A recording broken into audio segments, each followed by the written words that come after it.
श्रीगुरुभ्यो नमः। हरिः ओम्।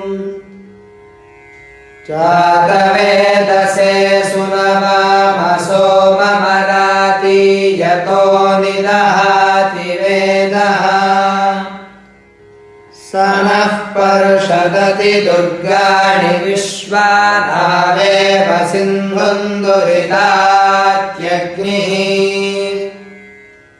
तामग्निवर्णां तपसा ज्वलन्तीं वैरोचनीं कर्मफलेषु जुष्टाम्।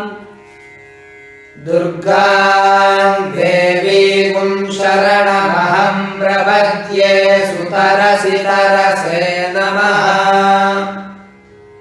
अग्ने त्वं पारयानव्यो अस्मान् स्वस्तिभिरति दुर्गाणि विश्वा। ऊष्ट पृथ्वी बहुला न उर्वी भवातोकायतनयाय शय्योः।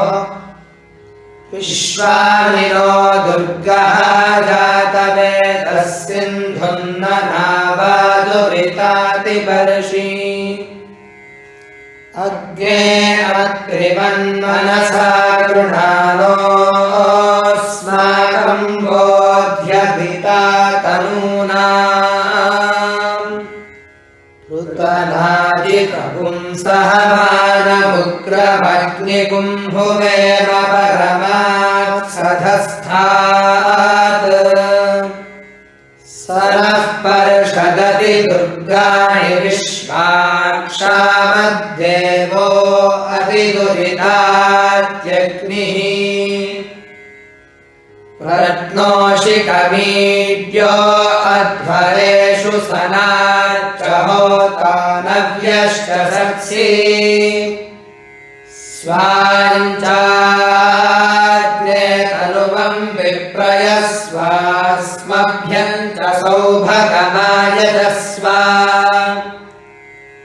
गोभिर्जुष्टमयुजो निषिक्तं तवेन्द्रविष्णोरनुसञ्चरेम।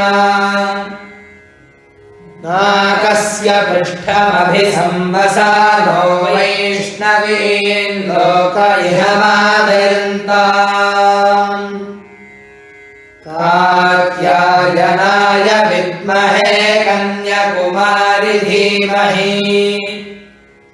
तन्नो दुर्गिः प्रचोदयात्। हरिः ओम्।